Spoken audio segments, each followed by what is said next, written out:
السلام علیکم ورحمۃ اللہ وبرکاتہ۔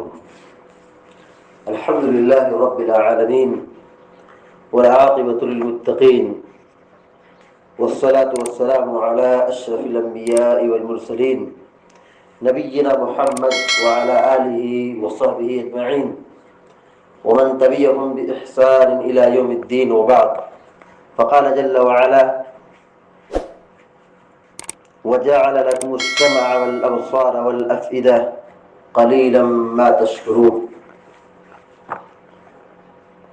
اللہ کے نبی علیہ الصلوۃ والسلام جمعہ کے دن فجر کی نماز میں پہلی رکعت میں سورہ سجدہ جو 21ویں پارے کے اندر ہے، اور دوسری رکعت میں سورہ دہر جس کا دوسرا نام سورہ انسان ہے جو 29ویں پارے کی اخیر میں ہے، ان دونوں سورتوں کی آپ تلاوت کرتے تھے۔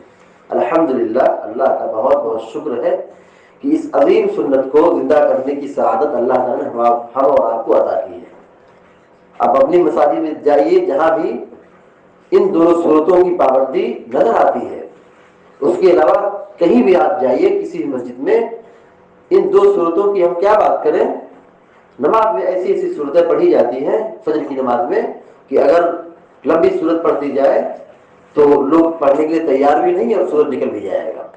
اللہ کل حال، ابھی جو آیت کریمہ آپ کے سامنے پڑھی گئی ہے وہ اسی سورت سے متعلق ہے جو پہلی رکعت میں پڑھی جاتی ہے۔ ترجمہ یہ ہے کہ اللہ تبارک و تعالیٰ نے تمہارے لیے کان کو بنایا، نگاہ کو بنایا، آنکھ کو بنایا، کان اور آنکھ کو پیدا کیا، والافئدہ اور دل کو پیدا کیا، قلیلا ما تشکرون، تم کتنا کم شکر ادا کرتے ہو۔ اور یہی آیت سورہ ملک کے اندر بھی موجود ہے کہ اللہ تبارک و تعالیٰ کہتا ہے: قل هو الذی انشأکم وجعل لکم السمع والابصار والافئدہ قلیلا ما تشکرون۔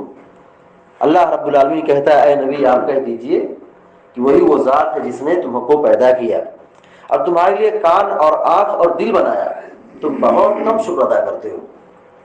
یہ آیت ہے اور اللہ رب العالمین کی نعمتیں بار بار ہم پڑھتے ہیں، سنتے ہیں، لیکن سمجھتے بہت کم ہے۔ اور یہی اللہ نے کہا قلیلا ما تشکرون، تم بہت کم شکر ادا کرتے ہو۔ بتائیے ایک ہمارے پاس ایسی نعمت ہے کہ جس پر ہم نے کبھی مشکل سے شکر ادا کیا ہوگا، وہ عقل کی نعمت ہے، دل و دماغ کی سلامتی کی نعمت ہے کہ اللہ رب العالمین نے وہ پاگل اور مجنون نہیں بنایا ہے، بے عقل نہیں بنایا ہے، سوجھ بوجھ والا بنایا ہے۔ ہمارے پاس عقل کی نعمت ہے۔ اللہ تبارک و تعالیٰ چاہتا تو پاگل بھی بنا سکتا تھا، بیوقوف بھی پیدا کر سکتا تھا، لیکن اللہ رب العالمین نے ہم کو اور آپ کو ایسا نہیں بنایا، دل و دماغ والا بنایا، شعور والا بنایا، عقل والا بنایا۔ ہم گھاٹے اور نقصان کا فرق کر لیتے ہیں، فائدے اور نقصان کو سمجھ جاتے ہیں، اچھی اور خراب چیزوں کو جان لیتے ہیں۔ اللہ رب العالمین کا یہ بہت بڑی نعمت ہے جو اللہ نے ہم کو اور آپ کو عطا کی ہے، عقل کی نعمت۔ تو ہماری اور آپ کی اس نعمت کے ملنے کے بعد یہ ذمہ داری بن جاتی ہے کہ ہم اس عقل کا صحیح استعمال کریں۔ عقل اللہ رب العالمین نے جو دی ہے، اس کا صحیح استعمال کس صورت میں ہو سکتا ہے؟ ہم حلال و حرام کو سیکھیں، جائز اور ناجائز کو سیکھیں، خیر اور شر کو سمجھیں، اچھائی کیا ہے، برائی کیا ہے۔ اگر عقل کی نعمت کو ملنے کے بعد بھی ہم سمجھ نہیں پا رہے ہیں، حلال و حرام سے نہیں بچ پا رہے ہیں، جائز اور ناجائز چیز سے نہیں بچ رہے ہیں، سنت اور بدعت میں فرق نہیں کر پا رہے ہیں، تو ہم انسان تو ضرور ہے۔ ہمارا چہرہ، ہمارا ہاتھ، ہمارا پیر، یہ تو چہرے انسان کی مطلب پہچان تو نظر آ رہی ہے، لیکن در حقیقت ہم انسان سے بھی بدتر ہیں، جانور سے بھی بدتر ہیں۔ انسان کے پاس جو ہاتھ اور پیر اور دل و دماغ تو ہے، نظر تو آتا ہے کہ یہ انسان ہے، لیکن اس کے پاس خیر و شر کی تمیز نہیں ہے، بھلائی اور برائی میں تمیز نہیں کر پا رہا، حلال و حرام کی تمیز نہیں کر پا رہا۔ انسان تو ہے، عقل تو ہے اس کے پاس، لیکن عقل کا غلط استعمال وہ کر رہا ہے، تو یہ جانور کا کام ہے۔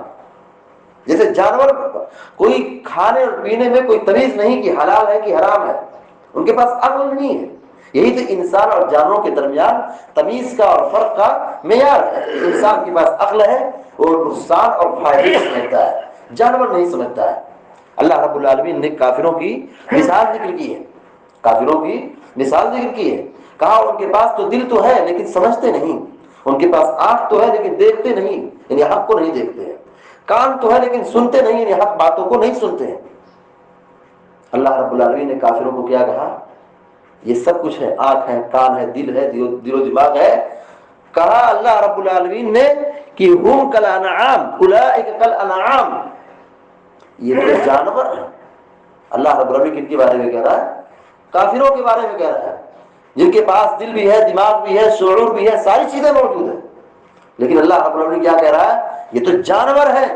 بل ہم اول، بلکہ جانور سے زیادہ گئے گزرے. کیوں اللہ رب العالمین نے ایسی بات کہہ دی؟ اس لیے کہ اللہ تبارک و تعالیٰ انسان کو یہ ساری نعمتیں عطا کی ہیں، لیکن اس کا غلط استعمال کرتا ہے اور اپنے مالک کو نہیں پہچانتا ہے، شرک کرتا ہے، کفر کرتا ہے، مخلوق کی عبادت کرتا ہے. جانور کے اپنے مالک کو پہچانتا ہے. جانور کہیں سے خرید کے لایا جائے، اس کی جگہ بدل جائے، نئی جگہ پہ چلا جائے، تو پھر وہ بکرا اور بکری اور جانور 2-3 دن تک کھانا چھوڑ دیتے ہیں. اپنے مالک کو نہ پانے کی وجہ سے وہ چیختے اور چلاتے ہیں، کیونکہ ان کا علاقہ بدل گیا، ان کا گھر بدل گیا. جانور ہوتے ہوئے بھی اپنے مالک کو پہچانتا ہے. لیکن اگر ایک انسان اپنے خالق اور مالک کو نہ پہچان سکے اور اس کا حق ادا نہ کر سکے تو پھر یہ انسان نہیں رہ گیا، وہ تو جانور ہو گیا. اس لیے ہم سب کی ذمہ داری بنتی ہے کہ ہم پاگلوں کو دیکھیں، بیوقوفوں کو دیکھیں اور کم عقل والوں کو دیکھ کر کے عبرت حاصل کریں کہ اللہ نے ہم کو یہ مقام دیا ہے، یہ نعمت دی ہے، ہم کو شکر ادا کرنا چاہیے. اور قرآن نے ہی تعبیر پیش کی کہ تم بہت کم شکر ادا کرتے ہو. ہمارے پاس عقل کی نعمت ہے، دل و دماغ کی نعمت ہے، یہ بہت بڑی نعمت ہے، مگر ہم اس پر شکر ادا نہیں کرتے. حق اور باطل میں تمیز نہیں کرتے، جائز اور ناجائز میں تمیز نہیں کرتے، خیر اور شر میں فرق نہیں کرتے.